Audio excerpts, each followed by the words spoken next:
Well, I never thought that I would be in advertising. I was one of those kids that definitely wanted to tell stories. Had been telling them my entire life. Video was obviously a perfect medium for that. So I went to film school, and shortly after finishing, there was a group of us that decided to start doing small commercials, local commercials, but really we just wanted to do like really cool docu and scripted content.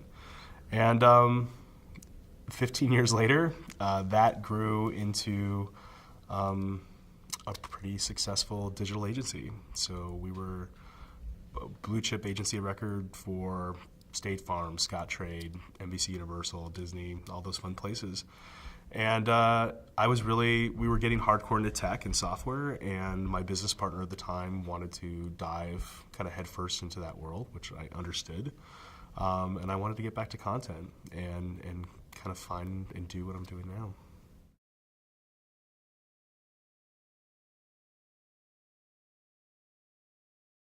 Well, you're literally catching me my month anniversary, so not so much has changed. Adam Reno at the panel here at NAB, who's our Chief Creative Officer, gave a little bit of a way of some of the changes that I'm hoping to implement from a business practice in the coming months.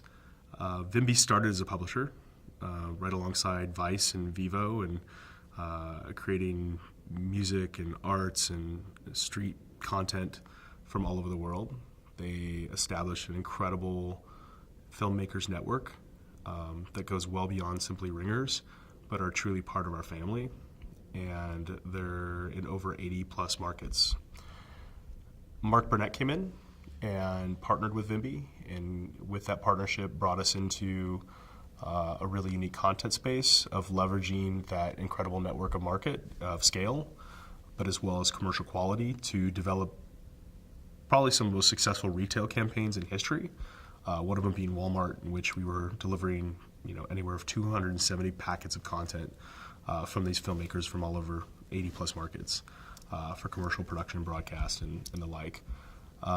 So we've been really, really successful at doing that. And one of the things, though, if you look at the success of Great Big Story, obviously BuzzFeed and some of these publisher models, is we're really interesting over the years. Excuse me.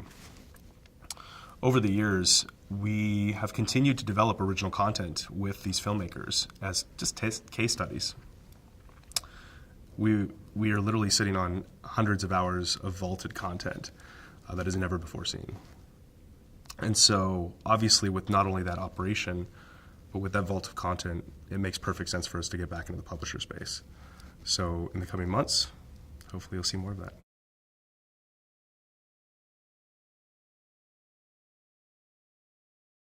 So, similar to BuzzFeed, we give a lot of autonomy to filmmakers within what we refer to as Vimby Nation, which is this incredible family of embedded community filmmakers from all over the world.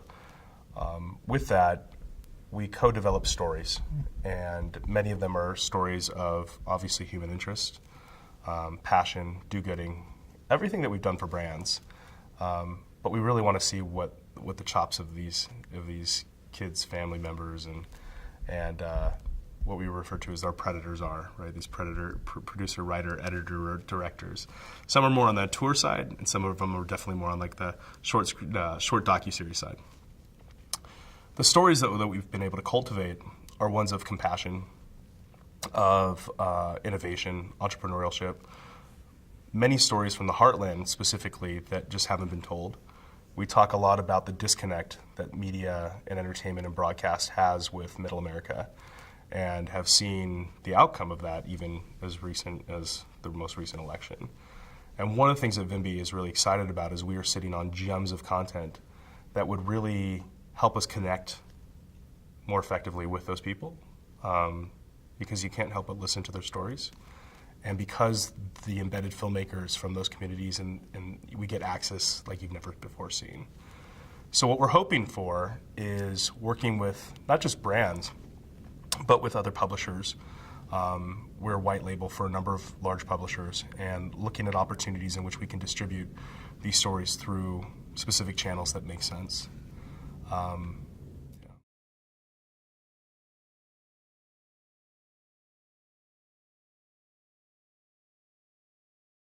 So there's two ways in which publishers can work with Vimby.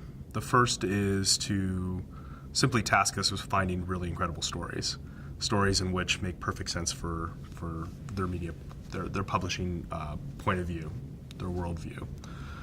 The other side, though, is legitimately turning that publisher's editor-in-chief, scale and network, and layering them directly over our filmmakers network, where they can actually task for specific stories.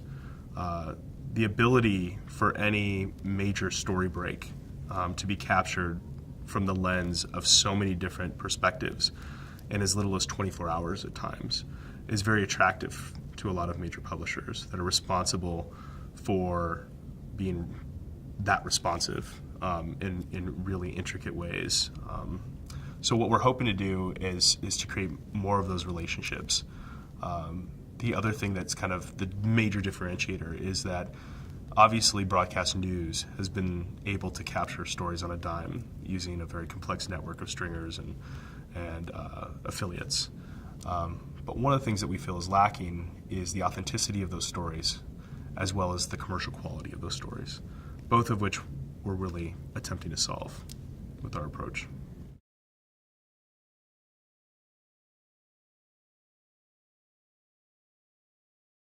Brands and publishers have very limited insight into the Vimby network, or should I say control. All of our producers out of headquarters in Los Angeles are really the intermediary. So they are responsible for obviously isolating the threads and stories in which either the brands or publishers are interested in telling. And then I can tell you the war rooms and the whiteboarding sessions that go on of identifying the perfect filmmaker for those types of stories. And then we co-produce those stories with that individual filmmaker. So we help them cast, we help them find talent, we help them find a common thread, but from that point forward, they get a tremendous amount of autonomy. So what ultimately the brands, when they get it, and the publishers really enjoy, is that these are authentic stories that they can do like a seal of approval of authenticity on.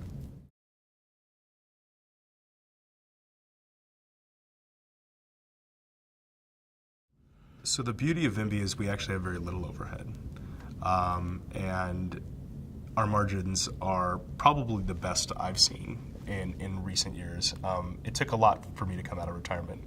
It took something to be very special, somebody that had proven this ability to scale at a significant value for both our partnerships, our publishers, our brands, as well as ourselves.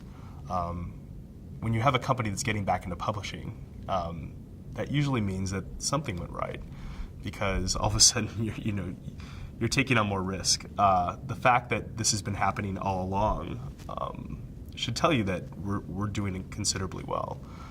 The way that we do that, though, is through these, again, very special relationships we have with our creatives.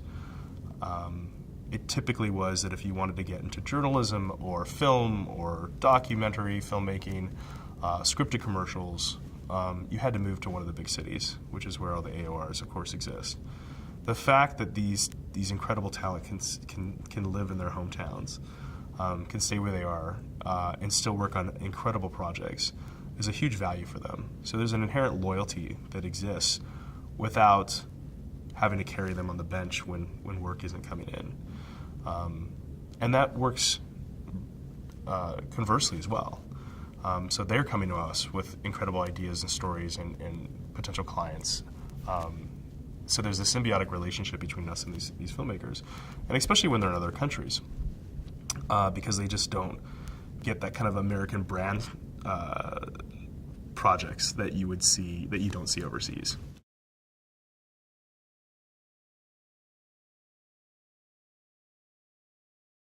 Vimby likes to say that we follow the sun.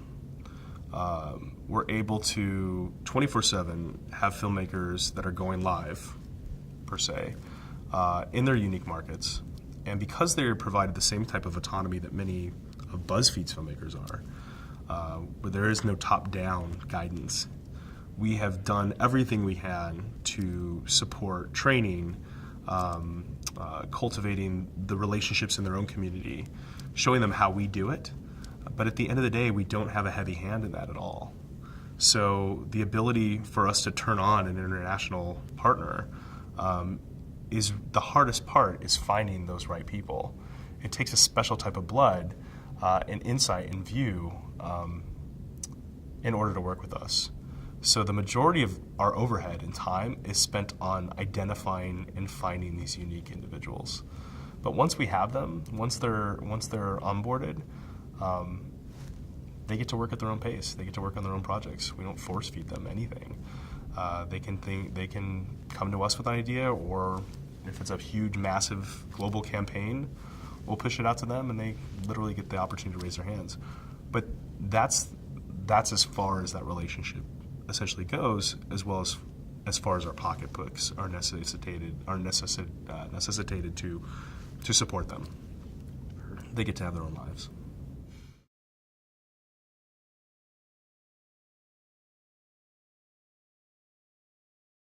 When you have such a powerful tool as these embedded community filmmakers, it would behoove us not to start to listen to them and their stories. So often in the broadcast world of journalism and publishing, we see things so ethnocentrically from our metropolitan worlds. And I think the future is leveraging a scalability of community members who we have empowered to have a voice as equal of the metropolitan markets. And that's a really interesting space to be in.